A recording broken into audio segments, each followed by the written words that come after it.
What if we gave Luffy from One Piece the powers of Mr. Fantastic and Plastic Man?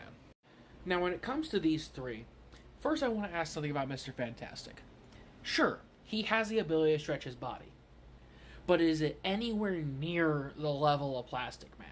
If anything, Mr. Fantastic's more known for his insane intelligence than his stretching ability. Like, be honest. Ask people about Mr. Fantastic that know about Marvel Comics, or specifically the Fantastic Four, and the first thing that comes to their mind is likely going to be that he is one of the smartest people in the Marvel Universe, rather than the fact that he can stretch. Like, let's be completely honest here.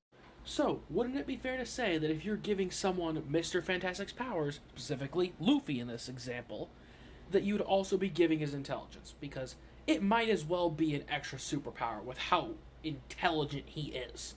But hey, I've been rambling for nearly a minute just on Mr. Fantastic. Next, with Plastic Man, Luffy's going to have the maximum amount of freedom with his elastic capabilities. Plastic Man can freely manipulate pretty much every single molecule in his body. Instead of just stretching, he could shape himself into objects. He can transform parts of his body to mimic items. Hell, one time he literally turned one of his arms into a T-Rex head. And I think he made the fingers on his hand missiles. The only real weakness this man has is to high heat or very low colds. But here's the thing, those aren't gonna kill him.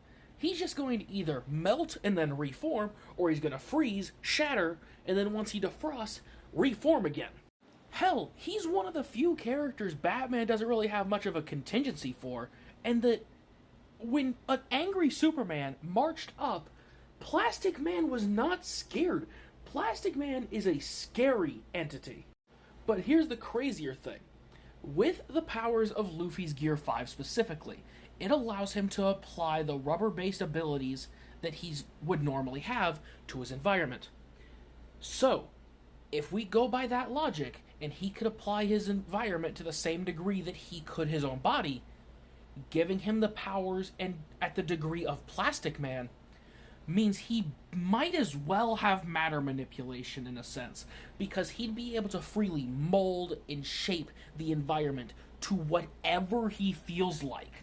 Not to mention, when you throw in the other properties of Gear 5, his ridiculously high strength, his high speed, plus Mr. Fantastic's intelligence, this combatant is going to be near impossible to put down outside of, like, high-tier reality warping capabilities that could change the properties of this character entirely. Plus, with the different types of hockey, could you imagine using Plastic Man's ability to just make whatever you feel like, and then making that new object that is a part of your body hardened with armament hockey, imbued with Conqueror's coating? All of those with the versatility that Plastic Man's body is going to be adding. With Luffy, it's going to make it where he could do that to the degree with the environment. And with Mr. Fantastic's mind, I don't see there being many limits to what he couldn't do with the combination of Gear 5's environmental affection properties and the sheer versatility that Plastic Man applies. Mr. Fantastic is arguably one of the smartest characters in all of Marvel. If he can't do something with these two characters' powers, I don't think many can.